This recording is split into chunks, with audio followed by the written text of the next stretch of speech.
محكمة الجنايات بفرنسا تصدر حكمها في قضية الفنان المغربي سعد المجرد. إليكم التفاصيل.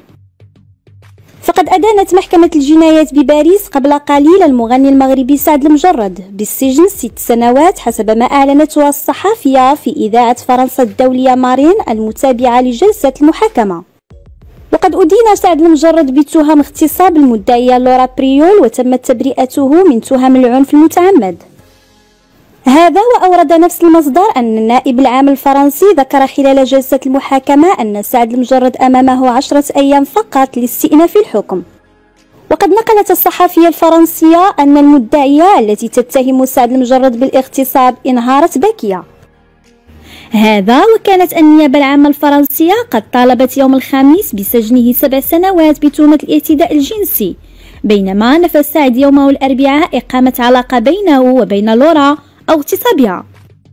وقال المدعي العام جان كريستوف مولهين في نهاية مرافعته: مذنب بارتكاب أعمال اغتصاب، مطالبا أيضا بحظر دخوله إلى فرنسا ل5 سنوات بعد قضاء عقوبته حسب ما نقلته وكالة فرنسا. الإشارة إلى أن سعد المجرد قد لقي تعاطفا كبيرا من طرف أصدقائه ومحبيه وجمهوره في كل بقاع العالم، متمنيين أن يخرج سعد المجرد من هذا المشكل بأقل الأضرار الممكنة.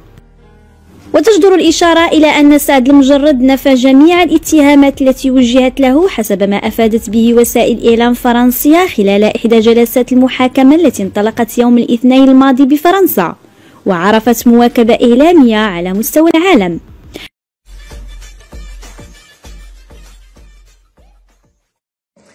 السلام عليكم ورحمة الله وبركاته. أخواتي، مرحبا بكم في قناة عالم ماري. في هذه اللحظة هذه تم النطق بالحكم على الفنان سعد المجرد بسنوات ديال السجن.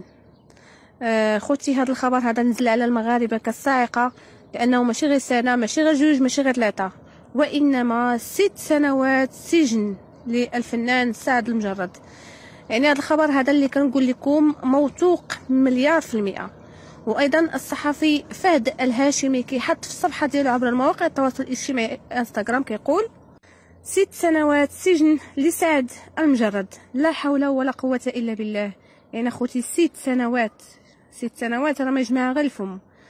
شهر وكتجي كثيره، ودابا شوفوا 6 سنوات. الله يحسن العوان الام ديالو والاب ديالو والزوجه ديالو والعائله ديالو كاملين، لانه 6 سنوات راه عمر.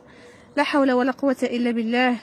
الصراحه صدمه، يعني تصدموا الجمهور اللي كيبغي سعد المجرد تصدم، لانه كانوا كينتظروا البراءه ديال سعد المجرد، ولكن للاسف تسجن ب6 سنوات سجن. كنتمناو الام ديالو الصبر والاب ديالو ايضا الصبر والزوجه ديالو مسكينه اللي شنو نقول لكم، لا حول ولا قوه الا بالله، حيت يلاه تزوجوا، زواجهم مازال ما كمل عام، ودابا الزوج ديالها غيدخل السجن.